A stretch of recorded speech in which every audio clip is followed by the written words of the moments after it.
Okay, welcome to the second lesson of Module 6 and looking at Lesson 2, identifying and correcting your imbalances.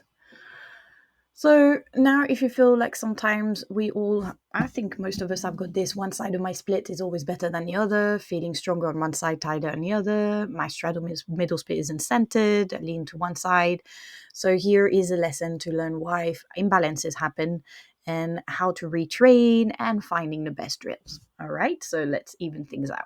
Don't worry about this because I also am more dominant, right? The human body is naturally asymmetrical. No one's born with perfect symmetry. You have a dominant side because everything that we do on our dominant side becomes stronger. Even brushing your teeth with the right hand will impact your whole dominant side as well.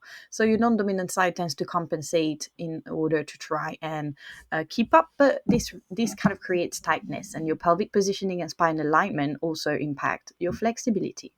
So if your right is deeper than your left hip flexor may be tighter, your right glute is stronger. And if your straddle tilts to one side, an adductor is more engaged than the other. But the good news is that we can retrain this. So you can do some tests, active versus passive. You can do your different front split test as well. So during like your scissor splits, take a note of which leg feels tighter versus weaker. Then your active flexibility as well. So laying on your back and doing the leg lifts and bringing it as close to you as possible without holding it. Yeah, so that's your active flexibility. You can also do one side after the other, and then you can also do your straddle and look if you shift onto one side. So that also is valid for your middle splits. So you can always do asymmetrical stretches, which means that if you feel you need to do a few more reps on one side to kind of rebalance with the dominant side, then that's also an option. Holding your pedal and rails a little bit longer on the tighter side, focus on extra mobility work, and you can also do extra SMR as well. And also, as a rule of thumb, sometimes it's good to start with the weaker side first, because this way we can prevent fatigue from making the imbalance worse. And the third way to retrain is using your unilateral strength training. So starting to work on one side and then the other, especially in strength. So starting to look at Bulgarian squats, single leg glute bridges, and hip flexor drills. So even if you're at the gym, for example, you can do your leg extension, one leg and then the other, leg curl, one leg and then the other. And this is why also I always value strength training in a context for aerialist, is because it is important to keep realigning and at least use your right and your left as well to rebalance. So looking at the best drill to balance, we obviously work on like hip flexor activation. You can do with a resistant band that's looped around your foot. You can lift the leg up slowly against the band. You can hold it. So this one, you can have the resistance band, the loop band. You can have them around two legs. You can either do them marching. So we got the loop band marching. You can also attach it to a point and then kind of pull it in.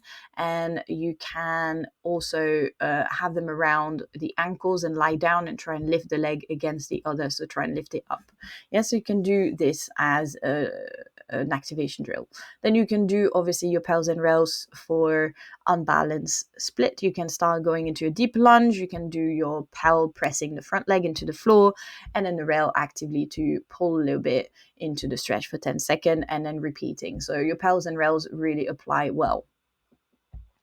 Here is for your middle splits, but I put it there as well because the middle splits do use hip flexor and hamstring, wide straddle, shifting the weight slowly from one side to the other. Those are also part of the next classes. So in your splits and pancake stretch, your straddle stretch.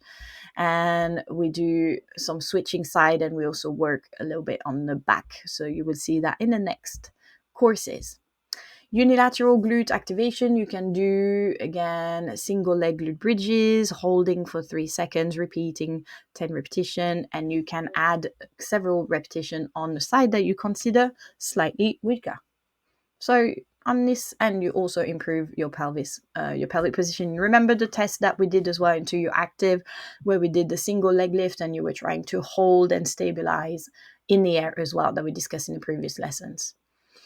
So how to track the progress here, you can always take before and after photos. Again, remember, if you're doing this program, it's important to keep track and have a look and take videos to not compare only your progress, but also keeping that symmetry, because what is important into your flexibility as well is not just um, getting more flexible, but is getting flexible in the right way and in the right alignment, making sure that we're not developing compensation and making them even worse.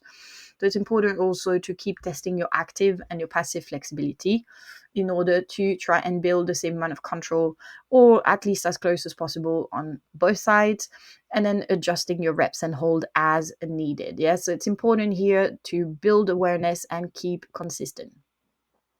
This is what we've learned in this lesson. We've learned about imbalances, how to fix them, and how tracking progress. All right. So obviously your activity this time for this lesson is to pick some drills and start training the weaker side first. When I teach some aerial classes, or when I teach some classes in general, mostly aerial yoga, I sometimes start my drills on the left side, and it surprises people because they tend to start putting the right foot or the dominant foot. But training your non-dominant side first sometimes can be quite helpful in your flexibility. So give that a go and see how it works in 2 weeks. Your last lesson of module 6, we are going to look at how to adjust your training and breaking through your plateau. So when to increase the intensity versus taking time off, how to modify your SMR, your strength and your stretching for progress, and what are the signs that you might need a deload week for more recovery. So I will see you in the next lesson.